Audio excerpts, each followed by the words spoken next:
Salut les bien-aimés en Jésus-Christ et bienvenue à WIFNU, notre communauté qui lit la Bible ensemble pour connaître les promesses qu'on a en Jésus-Christ, notre Seigneur, Sauveur et Espérance. Aujourd'hui, nous lisons chapitre 5, le dernier chapitre de le livre de Jacques. Que le Seigneur nous bénisse et que le Saint-Esprit nous donne une révélation de ce qu'on va lire. Ô mauvais riche, à vous maintenant riches, pleurez et gémissez à cause de malheurs qui viendront sur vous. Vos richesses sont pourries et vos vêtements sont rongés par les téniers. Votre or et votre argent sont rouillés, et leur rouille s'élèvera en témoignage contre vous, et dévorera vos chairs comme un feu.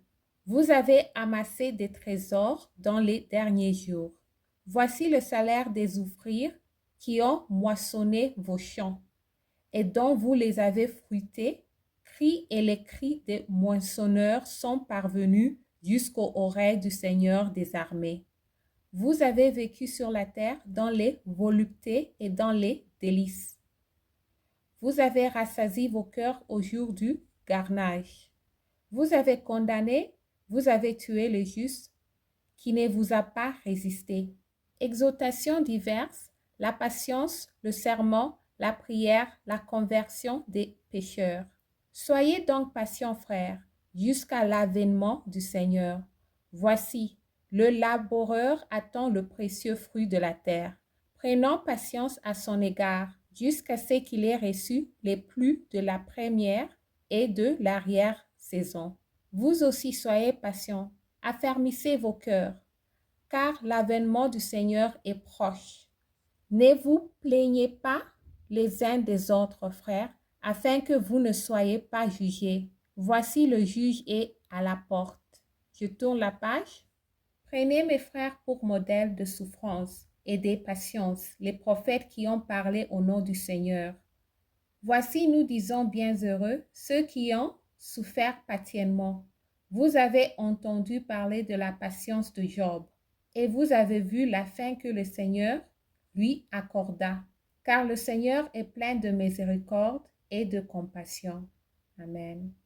Avant toute chose, mes frères, ne jurez ni par le ciel, ni par la terre, ni par aucun autre serment, mais que votre oui soit oui et que votre non soit non, afin que vous ne tombiez pas sur le jugement. Quelque parmi vous est-il dans la souffrance? Qu'il prie. Quelque est-il dans la joie? Qu'il chante des cantiques. Quelque parmi vous est-il malade? Qu'il appelle les anciens de l'Église et que les anciens prient pour lui, en loignant d'huile au nom du Seigneur. La prière de la foi sauvera le malade, et le Seigneur le relèvera. Et s'il a commis des péchés, il lui sera pardonné. Confessez donc vos péchés les uns aux autres et priez les uns pour les autres, afin que vous soyez guéris. La prière fervente du juste a une grande efficace. Amen. Élie était un homme de la même nature que nous.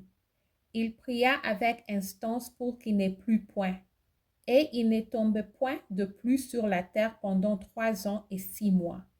Puis il pria de nouveau, et le ciel donna de la pluie, et la terre produisit son fruit.